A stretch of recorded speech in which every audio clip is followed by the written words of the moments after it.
Hi there, this is the voice of David, special edition. I was lonely, having messed my seed, secluded from friends and bound in my room's end. I felt dejected, rejected, frustrated, emasculated, deprived from the immutable juvenility, so I developed little or no dexterity. Of course, I was a church kid and brought up by godly parents too. I said, of course, I was a church kid and brought up by godly parents too. Tool which aim the right when I go against the rules. Always told what to do, and to my friends I look like fool. I fear the stroke, so I had a fake that all is cool. Never knew that introversion leads to low self-esteem, a creator of my doom. My doom? Imprisonment. Arrested and so tied with chains of the one who from the beginning lied. Ensnared and deceived mankind. Beguiled, I cried for my death penalty sentence is filed. And of course he has the right, for by law even judge them guilty of the crime. No, crimes that I committed without measure. I thought it to be pleasure, accumulated in my sins treasures. Spent at every leisure, indebted and now under pressure to pay that which cannot be counted. So my debtor haunted, like a roaring lion walking about, seeking upon whom he can be mounted. With a veil my eyes were shrouded, so I never doubted all the lies that he told, because I was too delighted by the material things and gains he highlighted, ignoring the pains and disdains low lighted, no lie. His grip on me was too tight, so I cannot fight back. Engrossed by darkness, no light, emancipation not in sight. Because as the accuser and at the same time the jury, he's got all the might and I'm just a client, too light to be esteemed in his sight. A legal captive to my captor, who was once my captain. He's such a craft master and I was a dark servant. Come to think of the fact that I signed my present bondage for yesterday's pleasure, because each time I engaged in that act, I gave him the right. That act, my addiction, which caresses and romances my being, creeping in as a source of satisfaction with constant duration. It started with pornography, then moved on to onanizing. Come to think of the fact that I had sex with my own self. No, constantly and repeatedly having sex with a chair, a bed, and my dreams. And right now, the thoughts that I exchanged my unborn children with a thing. What a ferocious and frivolous enemy I was to me. Sex. I only wanted to feel and taste of my tomorrow today. Alcoholism. I only wanted to ease the pain of now with pleasure, forgetting my sorrow. Smoking. I only wanted to feel among in the spell of my peers. Don't even look at me that way. You see, you know I was really helpless. I tried to quit several times, but it just was unstoppable. It was he who lured me into that mess without my intention. I was trying to put away the tension of yesterday, not realizing that my today is in his detention. It was only an investment in exchange for my today, which has been locked up in his detention. What a wrong decision, a rumination of my initiation. My initiation into derision, a condition with no hope of a solution, having been cut short from every true information, with only the permission to move in his direction, the reality of his syllabus manifestation. I was such a hypocrite, living a life of secrecy, pretending to be worthwhile on the outside, but just a completely whitewashed, empty tomb on the inside. A slave to addiction, a slave to sin. Now I'm dying, I'm losing my breath. He's choking and strangling and killing me.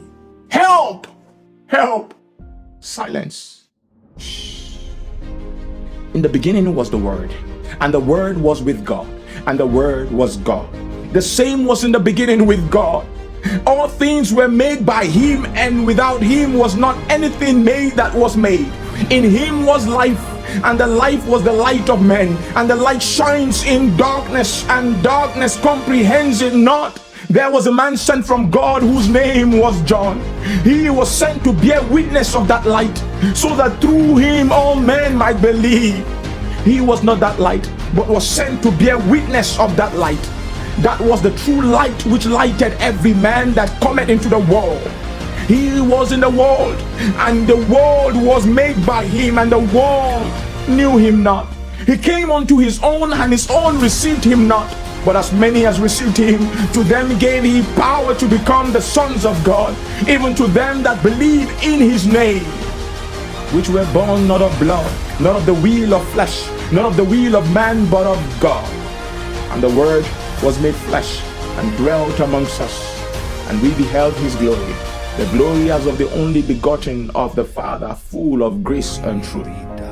However, I could hear my voice among thousands shouting, "Crucify him, crucify him." The thorns in his scalp are still protruding poking at his very sanity. And the deep incision in his body are secreting soul-choking torment. His rib cage sagged as his lungs battled not to collapse in response to the painfully drawn breath from his nostrils.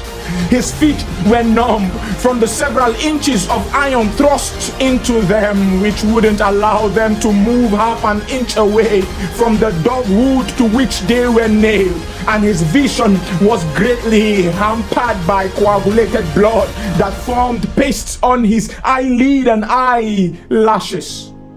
The most agonizing of them all was when his father decided to withdraw from him for the very first time, due to the obvious weight of humanity's sins, past, present, and future, that Jesus wore. My sins caused that separation from his father, making him yell, "Eli, Eli, lama sabachthani." Tears dripped down my cheek, and I began pondering upon his love's gravity. How can such an impeccable God choose to die for a frail, unworthy, and death-stricken me? How could I have reciprocated evil for his good? In a split second, my eyes were opened to the earth's foundation. I saw the Creator's craftsmanship in the creation of the angels. He took the same elements they were to interface with individually and made them beings whose growth was quantified by how much of his unapproachable light they could amass. I saw how he took the very elements of the earth, dust for humility, made man in his exact image and likeness. Then, shockingly enough, he breathed the substance of his spirit into the clay. So it became a living soul. With time, man fails, and with his nails dripping blood, he pays. And at every rebirth, he breathes all of himself into man to make him a life-giving spirit. Then a voice sounded like thunder, "Awake, awake, thou that sleepest. Behold him in constant koinonia, and increase thy light. Break forth, shining through glorifying fruits. He is more grieved when the light that is in you is hidden. Increase your knowledge of him and increase your shining. Arise now, shine, for thy light is come, and the glory of the Lord has risen upon you. You are a conduit of his light. Go forth and shine that light and light up your world." Peace.